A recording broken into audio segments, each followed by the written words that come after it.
Baik. Assalamualaikum warahmatullahi wabarakatuh. Perkenalkan, nama saya Septi Purta Ayun dengan NIM 001 dari kelas PFU 2021 akan mempresentasikan poster yang berjudul Peran Radioaktivitas dalam Pembangkit Listrik Tenaga Nuklir Menuju Indonesia Bersih tahun 2060.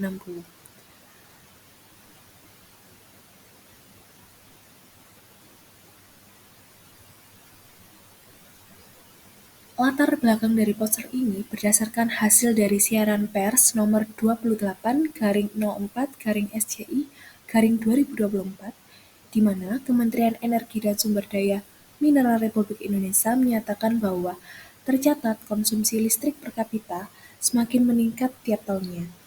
Nah, sejak tahun 2017 hingga tahun 2024, konsumsi listrik ditargetkan mencapai 1.408 kWh per kapita.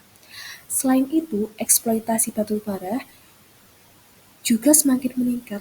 Hal ini menyebabkan adanya banyaknya emisi dari rumah kaca. Pemerintah Indonesia terus mengupayakan pasokan listrik guna mengantisipasi kenaikan konsumsi listrik. Namun kenyataannya ini malah berbanding terbalik dengan kondisi beberapa tahun belakangan ini, di mana produksi sumber daya di sektor migas mengalami penurunan. Di lain sisi, energi baru terbarukan seperti energi surya, angin, hidro, panas bumi, dan bioenergi dari hasil kajian PSLH tahun 2022 menyatakan bahwa energi terbarukan masih bersifat intermittent dan daya yang dihasilkan tidak sebanyak yang diharapkan. Oleh karena itu, energi nuklir ini sangat berpotensi untuk memberikan solusi dari tingginya emisi karbon saat ini. Eh, Tidak lain dan tidak bukan, energi nuklir itu sendiri dipilih karena energi nuklir ini adalah salah satu termasuk energi hijau, bersih dan efisien. Hal ini juga sejalan dengan SDGs atau Sustainable Development Goals, tepatnya pada SDGs ke-7, 12, dan ke-13.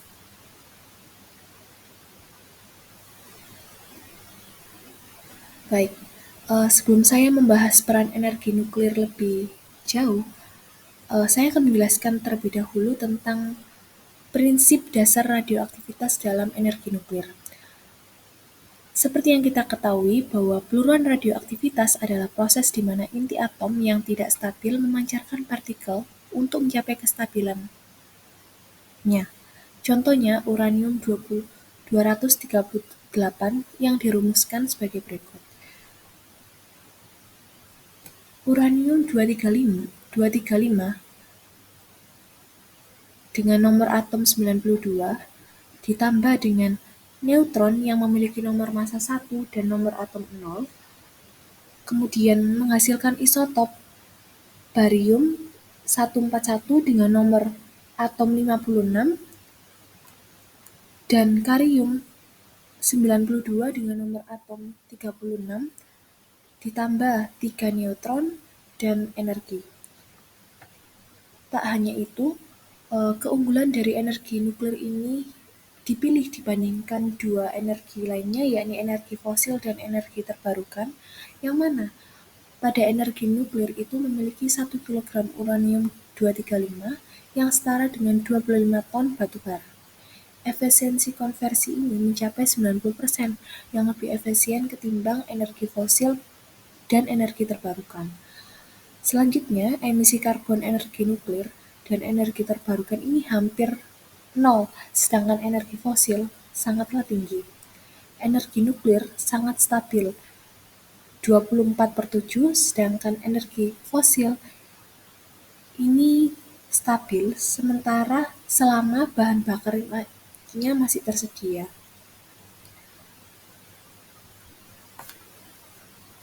Berikut adalah beberapa negara yang telah memakai PLTN, antara lain di Prancis. Negara Prancis, sekitar 70% kebutuhan listrik ini dipenuhi oleh tenaga nuklir. Emisi karbonnya juga hanya sekitar 56 gram karbon dioksida per kWh. Kemudian negara yang kedua adalah negara Jepang, yang mana 30% listrik dari Jepang ini disumbang dan dipenuhi dari tenaga nuklir. Namun, dari keunggulan-keunggulan PLTN ini ternyata juga memiliki tantangan tersendiri dalam pengembangannya di Indonesia. Salah satunya, seperti bencana yang telah terjadi di Chernobyl dan Fukushima, kemudian juga kurangnya infrastruktur yang memadai, serta anggaran pemerintah yang lebih tinggi. Nah, hal ini dapat diberikan solusi atau sebuah langkah awal dalam pengembangan PLTN di Indonesia. Salah satunya adalah edukasi publik, kedua mengadakan kerjasama internasional, dan yang ketiga fokus kepada thorium. Pengembangan PLTN di Indonesia sendiri berperan sebagai alternatif energi bersih untuk mengurangi ketergantungan pada bahan bakar fosil yang mendukung kebutuhan energi nasional yang terus meningkat.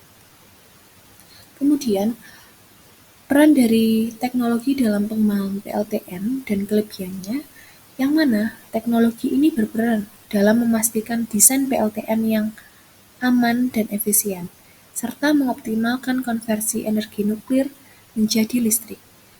Selain itu, juga dapat mendukung pengolahan limbah radioaktivitas, serta meningkatkan pemantauan dan pengendalian operasional untuk menjamin keberlanjutan dan keselamatan. Selain itu, juga ada kelebihan dari PLTN, di antaranya PLTN ini mampu memenuhi kebutuhan industri yang tinggi. Kedua, juga PLTN ini mampu memasok yang kontinu dan stabil.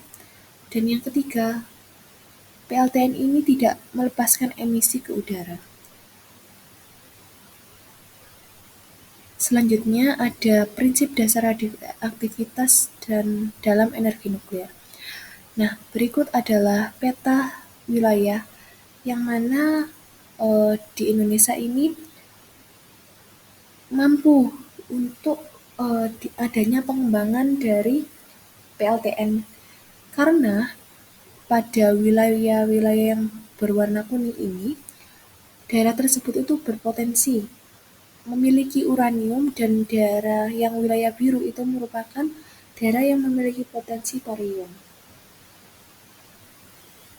Untuk kesimpulan dari poster ini, yakni energi nuklir itu memiliki potensi yang besar untuk mendukung kebutuhan energi di Indonesia melalui PLTN seperti PWR yang efisien dan stabil, namun juga ada tantangan-tantangan yang sangat beresiko seperti keselamatan, biaya yang tinggi, dan penerimaan publik menjadi hambatan utama.